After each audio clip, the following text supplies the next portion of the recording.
மன்னார் பொது வைத்தியசாலையில் ஆர்ப்பாட்டத்தில் ஈடுபட்டிருந்த ஒருவர் மீது போலீசார் அடிதடி தாக்குதல் நடத்தியுள்ளார். நேற்று முன்தினம் 18ஆம் தேதி மன்னார் பொது வைத்தியசாலைக்கு பிரவேசத்திற்காக வருகின்றிருந்த தாய் நேற்றைய தினம் தாயும் அவரது குழந்தையும் இறந்துள்ளனர். இதற்காக இன்றைய தினம் மன்னார் மாவட்ட பொது வைத்தியசாலையின் முன்னிலையிலே ஆர்ப்பாட்டத்தில் ஈடுபட்டிருந்தனர். இன்று மாலை மழை பெய்து கொண்டிருந்த வேளையிலும் மழையினை பொருட்படுத்தாது மக்கள் ஆர்ப்பாட்டத்தில் ஈடுபட்டிருந்த வேளை போலீசார் அவர்கள் மீது அடிதடி தாக்குதலை நடத்தியுள்ளனர்.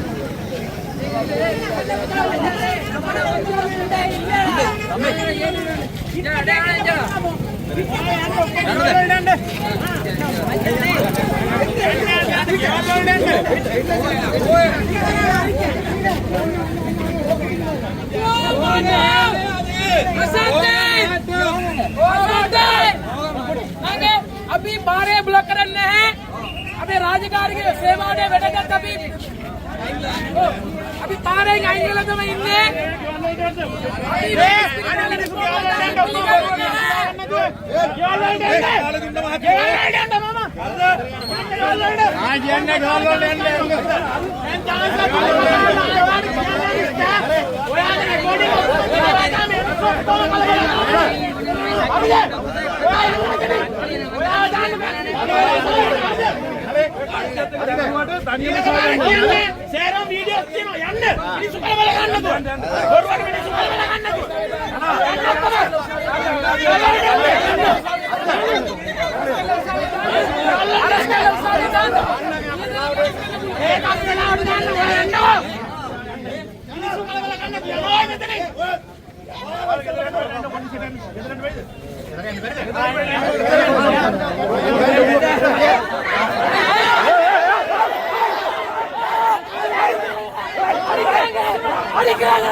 போலீசாருடன் இணைந்து விசேட அதிரடிப்படையினரும் இந்த ஆர்ப்பாட்டத்தை அடக்குவதற்காக வருகை தந்திருக்கின்றனர்.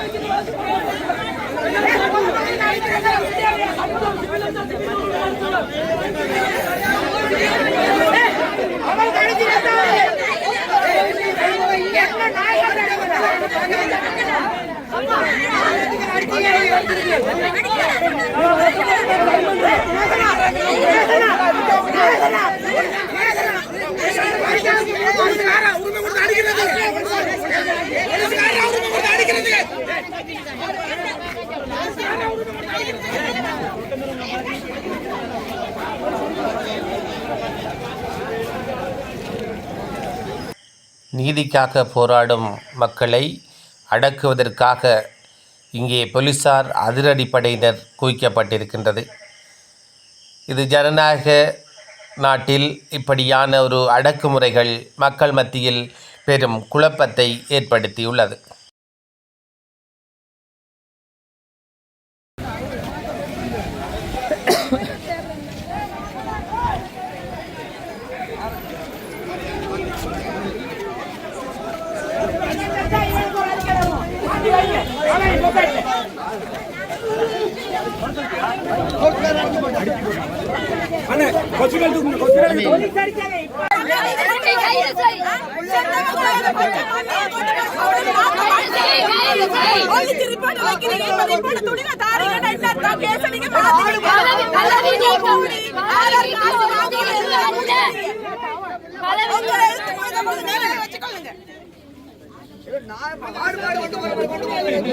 இடமாற்றம் ஒரு தீர்வு அல்ல. அங்க கொள்ள கொள்ளையா கல்யாண காலையில 8 மணில இருந்து 9 மணி வரைக்கும் பாமசில உழைக்கிறாங்க. மத்தியானம் வாராங்க. திரும்பி 4 மணில இருந்து 10 மணி வரைக்கும் பாமசில உழைக்கிறாங்க. அப்ப என்னது இங்க ஆஸ்பத்திரி? இப்ப இடம் மாத்திரம் சொல்லல. அவங்க அரெஸ்ட் பண்ற ஒரு வேலை இல்ல மாத்திரம் 3 நாள் ஆகுமா? அந்த 3 நாள் வரையும் வெயிட் பண்ண சொல்லிட்டா லெட்டர் நான் திரும்பி உண்மைதான் உண்மை இல்லைன்னு சொல்றேன். அண்ணா இல்ல இல்ல வரைக்கும் போயிட்டு இது நீதி கிடைக்காதப்பா. இப்ப உள்ள போயிட்டு வந்தீங்கல்ல, என்ன நடந்ததுன்னு சொல்லுங்க. உள்ள 5 பேரை கூப்பிட்டாங்க. மக்கள் சார்பா நான் போனேன். அங்க போனோன்னு இந்த அரெஸ்ட் பண்ணி சொல்ற டாக்டர் அசாத்தே தான் ரிப்போர்ட் எழுதுறான். அப்ப என்னப்பா அந்த ரிப்போர்ட் உண்மையா இருக்கும்? அவன் தார கோரிக்கை எப்படி உண்மையா இருக்கும்? அவன் தார அந்த லெட்டர் எப்படி அதை நம்புறது? கொலைகாரனை கொலை செஞ்சவனை எழுதி தரான்னு அதை வாங்கிட்டு வரணும். இந்த மக்கள் என்ன முட்டாளானாங்க. எனக்கு அதுல உடன்பாடு இல்ல.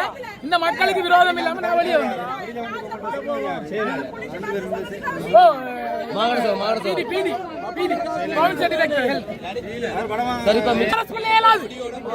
அரஸ்ட் பண்ணு டாக்டர் அசாத்தா அரஸ்ட் பண்ணு போறோம்.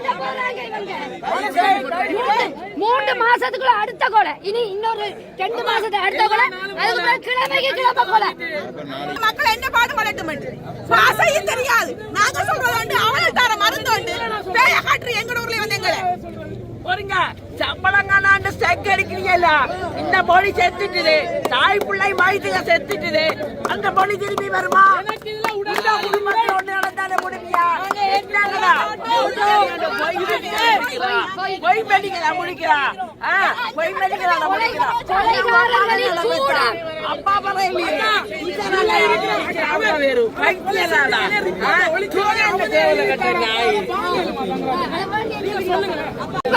டிவி பாக்குறது தான் இங்க எல்லாருக்கும் வேலை. எந்த குடும்பத்தை பிரிக்கலாம், எந்த குடும்பத்தை குறைக்கலாம், நாளைக்கு என்ன குஞ்சலாம் பல்ல இருக்கலாம். அதுதான் கதைக்கிறது.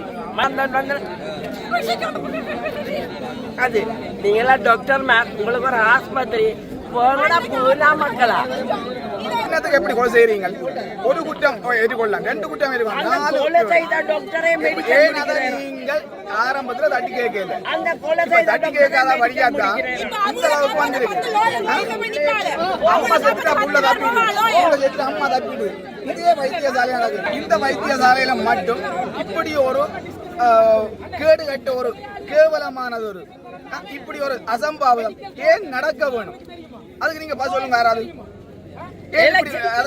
தட்டி கேட்காமல் இதுவரை காலமும் இந்த நிலை இந்த நேரத்துல கூட அதை பற்றி இன்னும் யாரும் கேக்குறீங்க இல்ல.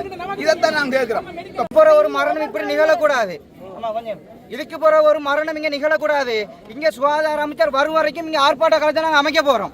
ஆர்ப்பாட்ட களம் அமையும். இங்க எத்தனை நாள் பரவாயில்ல, எத்தனை மாசம் பரவாயில்ல, இங்க ஒரு ஆர்ப்பாட்டம் களம். அவங்களுக்கு நேரடியா வந்து அவங்க எங்களோட கதைச்சு மன்னார் மாவட்டத்திலேயே எல்லா பிரச்சனை, அதாவது இங்க இருக்கிற எக்யூப்மெண்ட் பிரச்சனையில இருந்து இங்க இருக்கிற தட்டுப்பாடு அவள். ஏன்டா இப்ப 3 ஸ்ட்ரெச்சரை வச்சுதான் இவங்க இழுத்துட்டு இருக்காங்க இங்க இருந்து எல்லா வாட்டுகளுக்கும். எங்களுக்குள்ள மன்னார் குறைபாடுகள் இல்லாம ஆகணும் எங்களுக்கு முதல்ல. ஏன்னா குறைபாடுகள் தான் எங்களை இங்க பிள்ளைகள் மரணிக்கிற காரணம் வந்து குறைபாடு தான். நாங்க இன்னைக்கு எங்களை இன்னொரு பிள்ளைகளை இங்க சாவுறதுக்கு நாங்க விட மாட்டோம். ஏன்னா இத்தனை கோடி கணக்கை வச்சு செலவழிக்கிறவங்க ஏன் ஜப்னாக்கு போகணும்? நாங்க என்னத்துக்கு மூலம் ஜப்னா ஹாஸ்பிட்டலுக்கு போவோம். நாங்க இங்க இருந்து எங்களுக்கு எல்லா வசதி செஞ்சு தரும். நீங்க கோடிக்கணக்கு என்ன செலவழிச்சாலும் நாங்க எல்லாம் இங்க வாக்களிச்சு எல்லாம் செஞ்சு இங்க எல்லாம் ஃபண்டுகள் கொண்டு வரேன்னு சொல்லி இங்க குறைஞ்ச ஸ்கேன் எடுக்க வெளியே போற நிலைமையில இருக்கோம் நாங்க. அப்ப நாங்க எல்லாம் வந்திருக்க மக்கள் எல்லாம் சேர்ந்து ஆர்ப்பாட்ட களம் ஒன்று உருவாக்க போறோம். அதுல நாங்க எல்லாரும் எத்தனை நாள் போனாலும் பரவாயில்ல, மக்கி உளுத்து செத்து போனாலும் பரவாயில்ல, இங்க தரமான ஹாஸ்பிட்டலும் தரமான வைத்தியர்களும் உருவாகிற வரைக்கும், இங்க வரும் வரைக்கும், நல்ல ஊழியர்கள் வரும் வரைக்கும் இங்க ஆர்ப்பாட்டம் இங்க நடைபெறும். நாங்க இப்ப அந்த ஆர்ப்பாட்டத்தை ஆரம்பிக்கிறோம். இந்த எழுத்து மூலமோ இது எங்களுக்கு தேவையில்லை, இவங்க தர உறுதி எங்களுக்கு தேவையில்லை, இவங்க தர எந்த ஒரு ஆதாரமே எங்களுக்கு தேவையில்லை.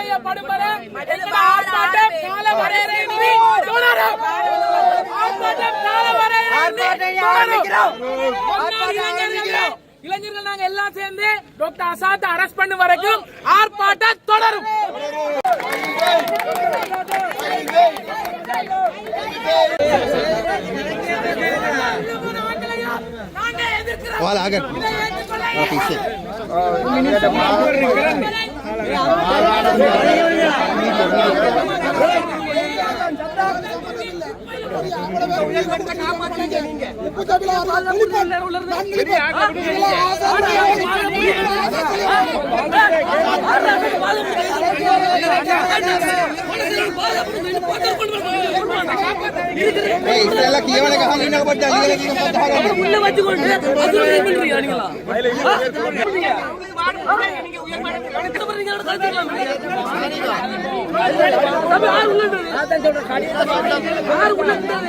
சொல்ற கேளுங்க.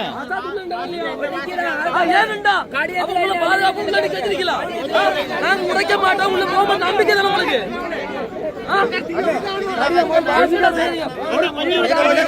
ஏற்கனவே மாகாண சுகாதார சேவை பணிப்பாளராக சொல்லப்பட்டது அப்படியே அவர் தமிழில் இங்கிலீஷில் எழுதி தந்திருக்கிறார்.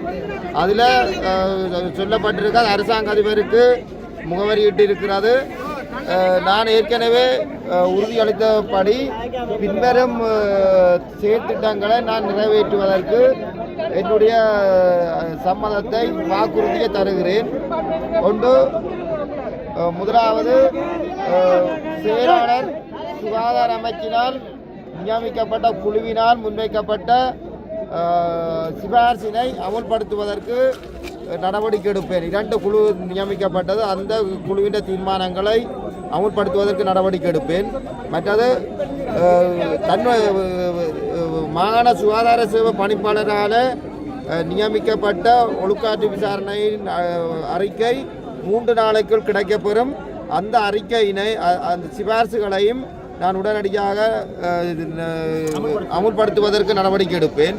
மற்றது இந்த பொது வைத்தியசாலையின் சேவை எந்த விதமான தடையின்றி பொதுமக்களுக்கான அந்த சேவையினை நான் தொடர்ந்து செய்வதற்குரிய உறுதிப்பாட்டினைக்கு நடவடிக்கை எடுப்பேன். பத்திரத்தின மாகாண சுகாதார சேவை பணிப்பாளர் வடக்கு மாகாணம்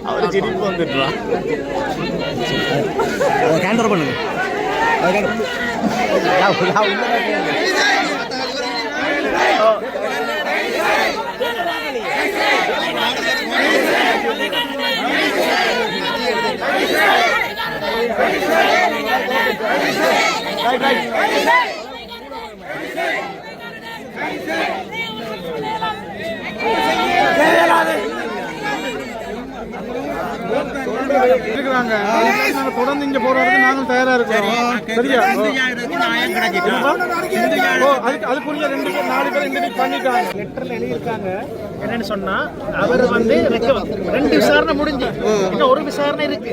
விசாரணை செஞ்சுட்டு செக்ரட்டரி தான் தீர்மானம் எடுக்கிறது. அவர் வந்து செக்ரட்டரிக்கு எல்லாத்தையும் அனுப்புவாரு. இப்ப என்ன பிரச்சனை சொல்லி செக்ரட்டரி வந்த பிறகு அவர் வந்தா சம்பந்தமானது அமல்படுத்த சொல்லி லெட்டர்ல அமல்படுத்துறது நீ ஜெகநாயகம் ஜாகடி போட போறாய். அதை உனக்காக வந்தேன், உனக்காக வந்தேன், சரியா? உனக்காக வந்தேன்.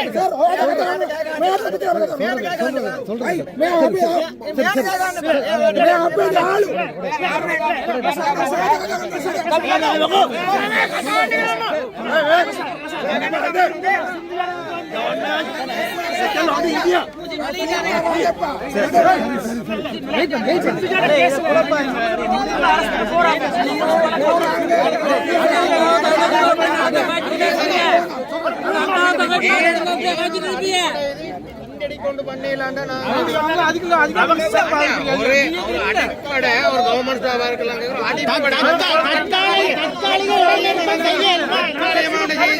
வேற கோரிக்கை கேட்காடி வேற என்ன மூன்று நாள் முடிவெடுத்து எடுக்கிறல தற்காலிக நிப்பாட்டம் தான் கேட்க சொல்றோம். முடிவுக்கு பிறகு நீங்க என்ன பண்றீங்க? நீங்க அதை கேட்காம வேற என்ன இதுல என்ன நிக்கிறோம்?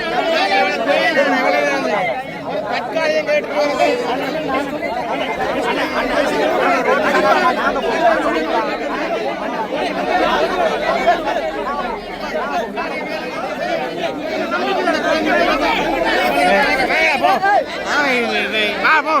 வேங்க அவங்க